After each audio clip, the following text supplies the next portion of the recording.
Hola Silvia, bienvenida a nuestro canal, ¿cómo estás? Todo bien, Pilar, muchísimas gracias a ti. Bueno, hoy contamos en nuestra sección de personas influyentes con Silvia Bueso Sardinero. Ella es conferenciante, mentora, coach y formadora. Además es experta en el arte de pedir, de lo que nos va a hablar en nuestra entrevista. Muchísimas gracias por estar con nosotros. Por supuesto, Pilar, un placer que hayas pensado en mí y en esta grata invitación. Me hace muchísima ilusión. En las demás entrevistas, pues nos gusta saber un poquito de ti a nivel personal, antes de empezar con lo profesional, de dónde vienes, a dónde vas, de tus años jóvenes, de tus anhelos, de tus recuerdos. ¿Qué recuerdos tienes de tu infancia? A ver, yo creo que la parte que siempre recuerdo ha sido como las ganas, ¿no? Como me recuerdo muy curiosa. Me encantaba el hecho de conocer gente nueva, me encantaba la parte de relaciones, de comunicarme. Desde muy pequeñita tuve la suerte de poder viajar y también decirte que el deporte, mis padres en ese momento también eran muy deportistas y jugué muchísimo al tenis y eso le dio a mi curiosidad, a mis ganas de conocer la vida y las personas, le dio un componente de cierta competitividad, ¿no? De saber llevar bien las competiciones deportivas, el esfuerzo, la preparación. O sea que así es como yo recordaría, así es como yo recuerdo mi infancia, deporte, curiosidad y ganas de comunicarme y de relacionarme con mucha gente. Bueno, he leído tu historia y me ha parecido impresionante. ¿Qué pasó el 31 de enero del 2017? Ay, madre mía, la vida, ¿verdad, Pilar? Que siempre La nos vida. sorprende. Sí. Bueno, básicamente yo he trabajado muchos años para grandes multinacionales, o sea, he trabajado para otros, para empresas, para organizaciones de todo tipo, y hubo un momento en mi vida que noté que tenía como sed de montar un proyecto propio. Y así que por esas fechas que estás diciendo, decidí dejar una nómina fija, que es todo un elemento que nos da muchas veces muchísima seguridad, y decidí embarcarme en un proyecto personal propio. Y nada, o sea, 5 días más tarde de decidir dejar la nómina, montar un proyecto personal como es el arte de pedir, que ahora también hablamos, bueno, pues fue una decisión para mí que tomó muchísimo, muchísimo coraje. También hay que tomar en cuenta que esta decisión yo la tomé con 44, 45 años, en una etapa con hijos, una etapa de más agotamiento, podemos decir, físico-emocional por este rol de madre. También en un momento que en la familia pues es un momento de mucho gasto, ¿no? Con los hijos y fue una decisión que me tomó mucha fortaleza tomarla y fue precisamente en esas fechas que tú comentas. Y 5 días más tarde de esta decisión valiente y muy pensada, muy reflexionada, me atropelló un coche frontalmente yendo yo en la moto. O sea, hacía 5 días que me había dado el permiso de ser emprendedora, de dejar atrás esa etapa que yo le llamo la yonquinómina y fue muy duro porque tomé esa decisión con mucho coraje, con mucha reflexión, con mucha conciencia y no me imaginé que 5 días más tarde me ocurriría un accidente que me paralizó. O sea, me pasé prácticamente más de medio año de baja. Tuve una intervención bastante importante del hombro, con lo cual estuve con rehabilitación intensiva durante bastantes meses.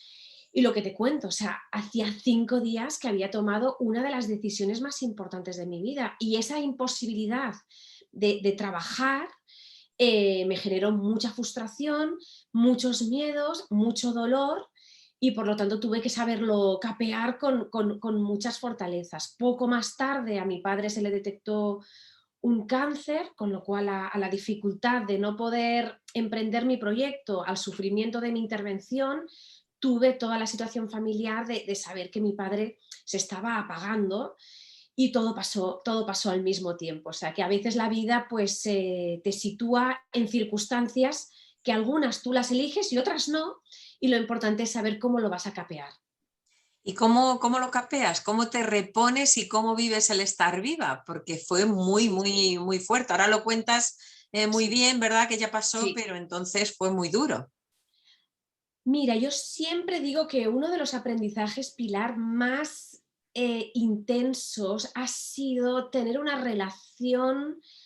No quiero ser una hierba, sé tampoco, y no quiero que se me tome por superflua.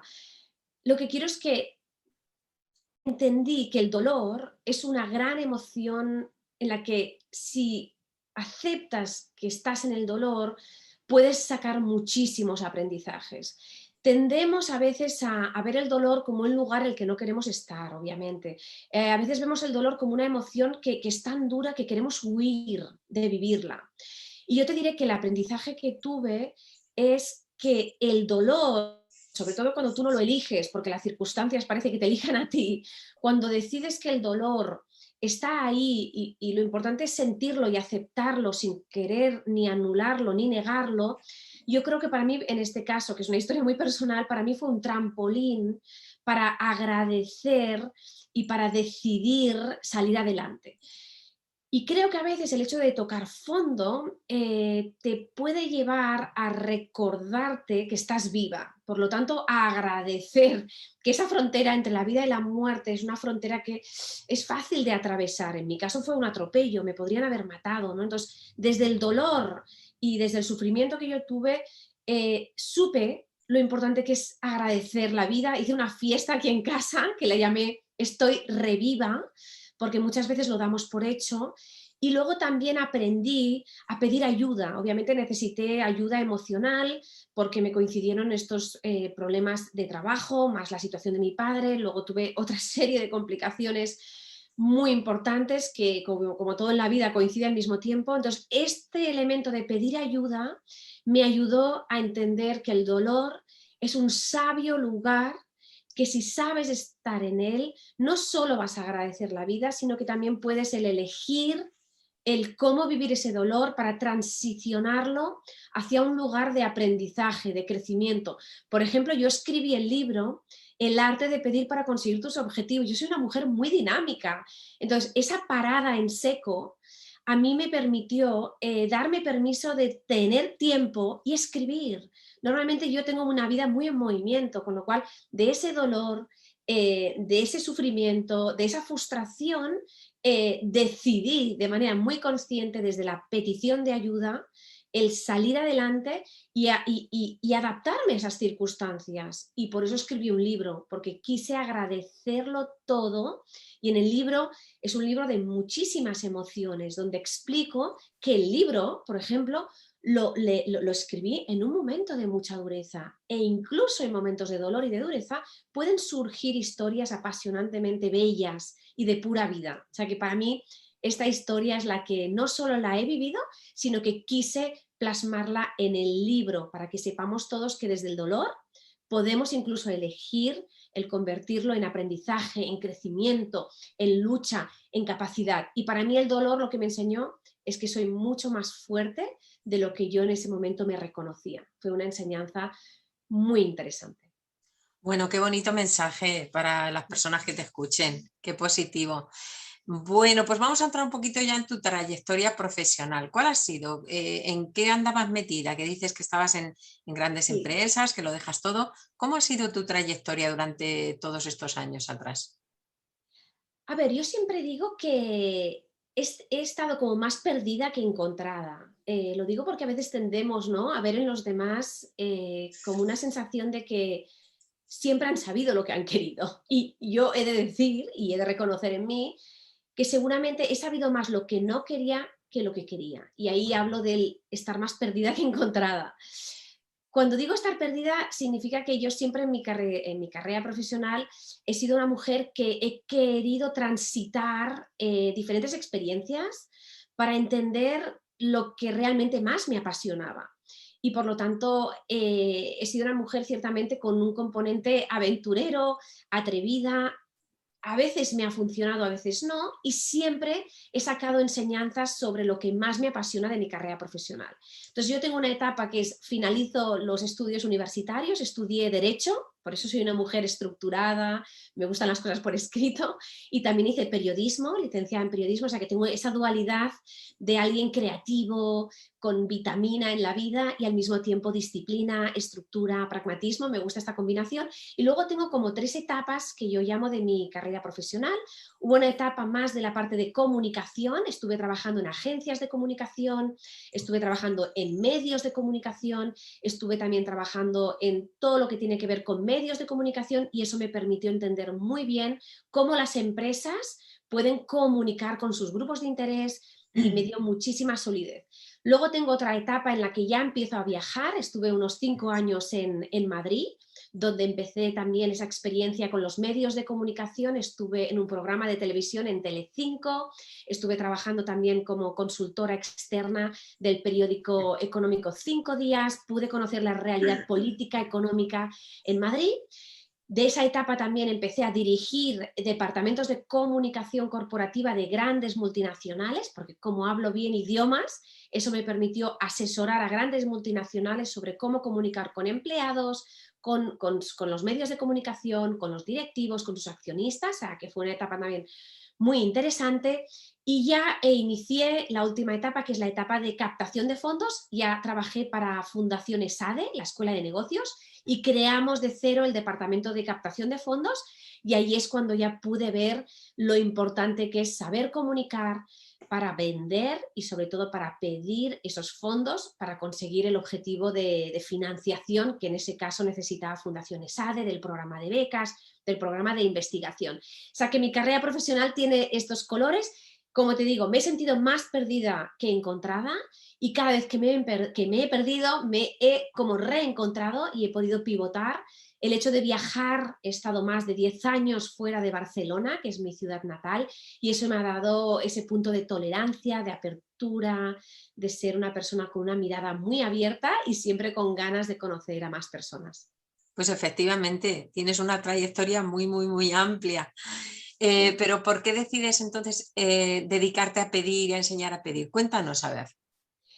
Claro, yo hubo un momento durante mi carrera profesional, como te he comentado, yo he trabajado básicamente en unidades, en departamentos que eran de gasto, no de ingreso, ¿de acuerdo? Entonces, yo ya vi que del trabajo que yo venía haciendo con esas agencias de comunicación, en medios de comunicación y luego también como asesora y directora de comunicación de empresas, me di cuenta que como un área, como un departamento de coste, que yo no vendía cosas, me di cuenta de lo importante que es en tu trabajo saber visibilizar tu trabajo y saber pedir en el sentido de visibilizar el valor que le aportas a esa compañía, aunque no generes un rendimiento que yo digo económico. Ahí empecé a detectar lo importante que es ponerte en valor. Ese fue como el primer elemento que vi. Qué importante es saberte vender, ¿de acuerdo? Y eso también tiene mucho que ver con el saber pedir. Si yo me sabía vender, podía saber, entonces conseguía poner en valor mi trabajo y podía crecer en esa compañía y conseguir aumentos de sueldo, conseguir mejores responsabilidades. O sea, ahí fue como las primeras cosas. En la etapa de captación de fondos con Fundación ESADE, que era de las primeras universidades que creó este departamento, ahí ya se me hizo como totalmente la luz. Vi que había personas que rápidamente tenían una perspectiva del pedir, que lo veían como algo totalmente generoso, humano y digno, y otras personas que vivían el pedir como algo vergonzoso. Ahí ya empecé a notar que dependiendo de cada persona, unas tenían la capacidad de convencer y conseguir apoyos y fondos y otras no. Y en esa etapa ya empecé a ver que había una combinación entre habilidades, ¿de acuerdo? Un poco según tu historia de vida y la cultura y el entorno en el que tú te habías educado, obviamente, y también había un tema de que la gente necesitaba entender cuáles eran los pasos para poder trabajar las relaciones y pedir de una manera noble, sin causar en ningún momento ningún avasallamiento. Entonces, en la etapa de Fundación ESADE sí que ya me di cuenta de que detrás de lo que era la palabra pedir, una palabra muy castigada por la historia, había habilidades que se nacían con ellas y también se podían entrenar, y también había una metodología que yo podía crear, porque yo misma la estaba ya desarrollando en mi día a día profesional, y que esa metodología la podía llevar a un método que todo el mundo lo pudiera utilizar y por lo tanto conseguir sus objetivos de petición para vender, para captar fondos, para conseguir un ascenso. El pedir está en todas partes, Pilar. ¿Y cuánto tiempo te has dedicado profesionalmente a pedir? ¿O te dedicas? Claro, yo toda la vida, si te fijas, la acción de pedir está en todos los aspectos de la vida. Ya mis hijos, desde muy pequeñitos, ya tienen una vinculación con el pedir. Y ya puedes ver cómo tus hijos te piden a ti como padres. Todos, en todas las circunstancias de vida, hemos pedido. En la juventud ya estás pidiendo. Cuando le pides el coche a tus padres para ir el fin de semana, continuamente la acción de pedir está en todos los aspectos de nuestra vida. Yo en mi caso, como te he comentado, en la etapa de Fundación ESADE es donde vi lo que es la palabra petición en su pureza, porque es cuando has de trabajar esa relación delante de un donante o un partner para que te dé esos apoyos para esos programas de becas o programas de investigación, es decir, que te dé apoyo financiero para un objetivo que tú sola no alcanzas, y ahí es donde me di más constancia. Y en mi historia personal, la primera petición que hice y que fue la más relevante, Pilar, fue cuando estuve un año estudiando en Estados Unidos. Mi madre, una mujer muy emprendedora, muy moderna, fue de las primeras que decidió que nosotros estudiáramos un año, que fue el tercero de BUP. Me tocó una familia que me dijo al llegar a Estados Unidos que no tenía los medios para hospedarme, y ahí tuve que trabajar mi primera petición, porque la familia que me hospedó me dijo, no podrás quedarte más de una semana. Supe que esta familia, la madre que es la que me atendía en ese momento, ella estaba tomando clases de español en la universidad en Sacramento, en California, y le hice la primera petición a esta mujer. Le dije, yo quiero quedarme en Estados Unidos y me gustaría hablar con tu profesor de español para poderle expresar en qué situación estoy aquí, que necesito buscar una familia que me aloje y me hospede durante este año académico en Estados Unidos. Cuando fuimos a la clase de español de mi madre americana, lo primero que hice fue una petición al profesor de español de ella y le dije, por favor, necesito su ayuda y necesito que me ayude a buscar una familia que pueda hospedarme durante el curso académico. El nombre de este profesor es Jerry Campos. Estuve todo el año académico en la familia de Jerry Campos porque yo hice esa petición. Entonces te diré que pensando en mi historia, esa historia me hizo pensar que ya yo de pequeñita supe entender la importancia de pedir para conseguir salir adelante en una situación compleja. O sea que el pedir está en muchísimos aspectos de la vida. Bueno, tienes unas historias que es que podríamos estar aquí todo el día, ¿eh? Y nos contarías cosas preciosas Sí. sobre el pedir, bueno, y sobre tu experiencia personal. Pero ¿cómo se puede enseñar a pedir? ¿Qué es lo esencial? Lo esencial, Pilar, del pedir es entender muy bien en qué perspectiva estás. Como te he dicho, en un porcentaje muy alto, como te he dicho, la historia ha penalizado muchísimo a la palabra pedir. Entonces, hay muchas personas, y es algo que les pregunto siempre, que ven la acción de pedir como algo vergonzoso, deshonesto e incluso hostil.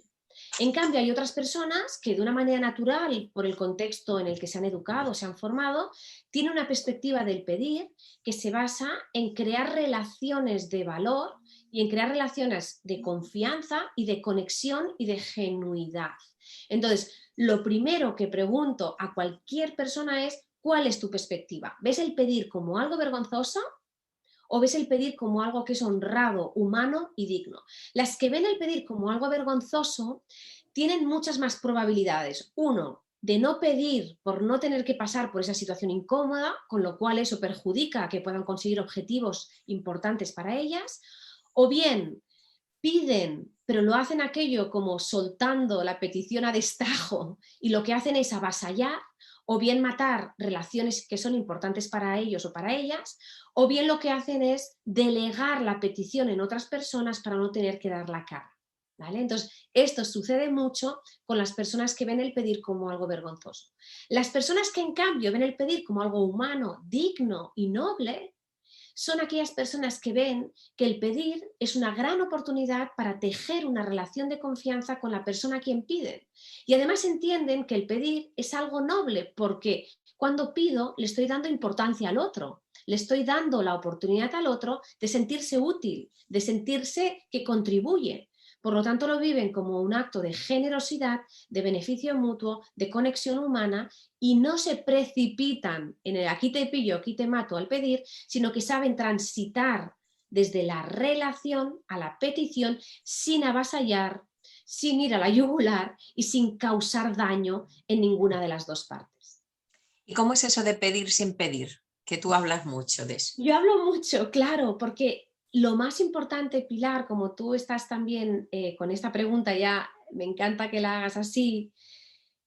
Si entendemos que el pedir es noble, que es un acto de generosidad, porque le das al otro el gustazo de sentirse útil, que contribuye, que participa en la resolución de un objetivo y las dos partes es una relación de igual a igual, lo importante aquí es la relación.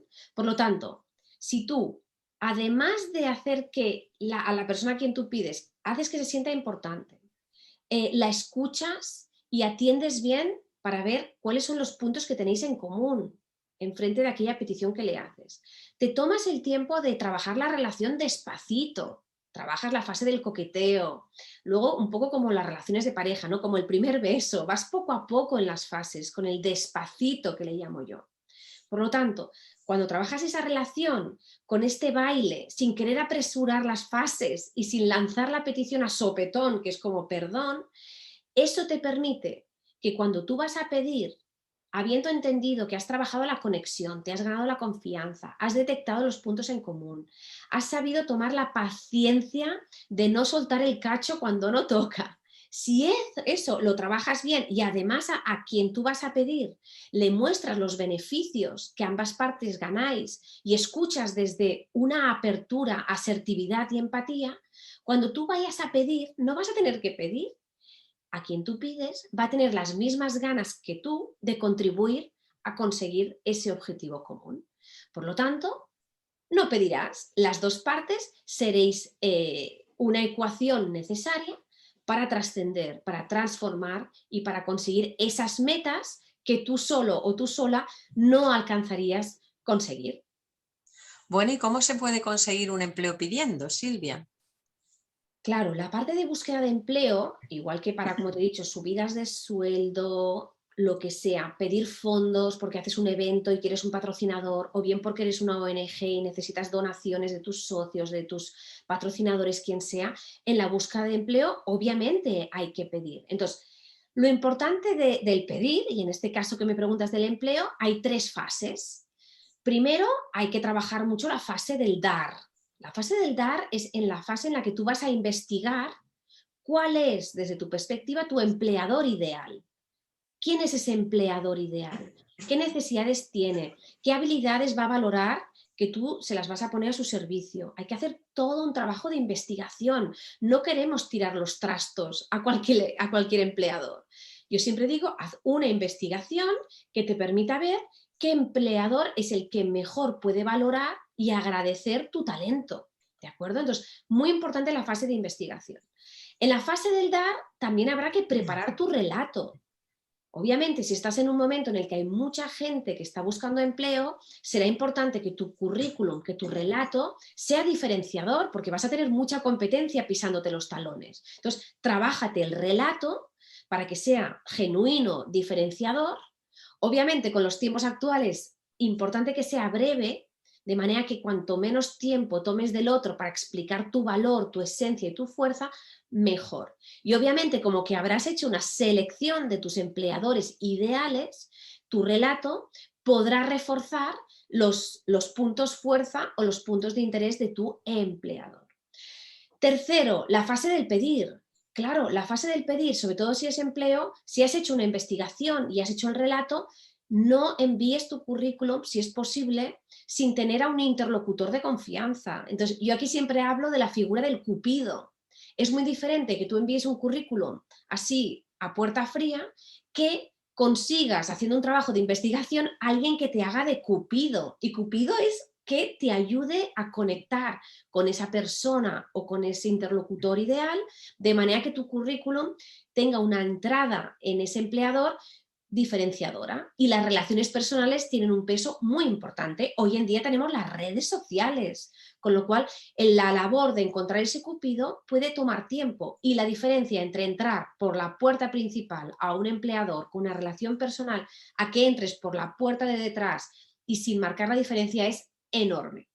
Entonces, esta sería la parte de la petición. Y obviamente, en el caso de búsqueda de empleo, si ya consigues la entrevista y es a través de alguien que te ha referenciado, la entrevista tú te vas a sentir más relajada, más relajado, y obviamente tendrás que prepararte muy bien todos tus mensajes. Yo digo que prepáratelo, grábate, que un amigo o una amiga te haga la entrevista, prepárate las preguntas más difíciles y sobre todo, insisto mucho, igual que quieres que el empleador te elija a ti, tú haz preguntas para confirmar que tú quieres elegir a ese empleador, porque querrás trabajar con una empresa y con una organización que cumpla con tus valores, con lo cual haz preguntas que denoten que tú quieres trabajar con esa compañía.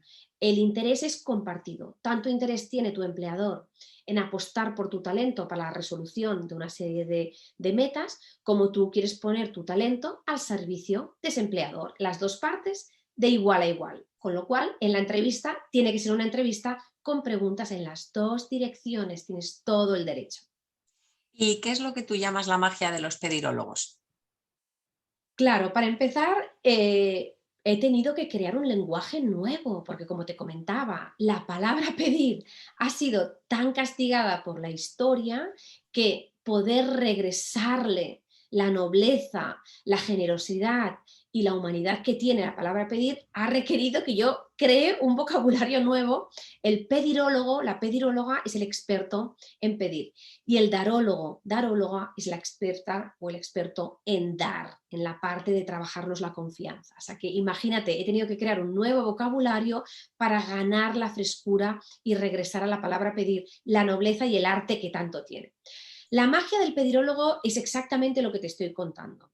Hay toda la parte de esas habilidades tan importantes que ha de saber desarrollar y sobre todo poner en acción el pedirólogo, es decir, la parte de reconocer tus miedos, cuáles son los miedos que pueden estar frenándote a la hora de pedir, todas las habilidades comunicativas, fíjate que te hablo de trabajar la relación. Ya llegará el momento de la petición. Entonces aquí, ¿cómo trabajas la relación? ¿Cómo comunicas? La empatía, la asertividad, con qué entusiasmo, qué niveles de pasión eres capaz de trasladar a tu interlocutor o interlocutora, cómo capeas las dificultades, las enfrentas de cara o te avestruzas. Con lo cual aquí hay mucho trabajo personal, porque cada relación con la persona a quien tú pides es diferente, no hay una fórmula mágica de un, dos, tres, pica pared. Cada relación es distinta. Entonces, hay todo un trabajo del pedirólogo que está en su magia, en empoderar esos superpoderes que todos tenemos. A veces tenemos habilidades más dormidas que tendremos que despertar y obviamente para poder entrenar hay que pasar a la acción. Y ese pasar a la acción requiere coraje, porque no hay, como te he dicho, una fórmula mágica. Cada relación se cocina de manera diferente. Cada relación tiene su chup, chup, chup, que digo yo. Y ofreces formación para aprender a pedir, ¿no? Supongo que vas a empresas, pero también a las ONGs, ¿no? Que les interesará mucho Sí, aprender para que su personal, ¿no? Aprenda a pedir eso es. subvenciones, etcétera. Cuéntanos. Eso es. Yo lo que he hecho es, estoy creando la mayor comunidad de habla hispana de pedirólogos. Actualmente somos más de 30.000 pedirólogos, tanto de España como América Latina. Estoy creando comunidad. Mi propósito es ayudar a las personas a conseguir sus objetivos con genuidad y autenticidad, con ese relato, ¿no?, que te he comentado, que sea digno, auténtico y diferenciador.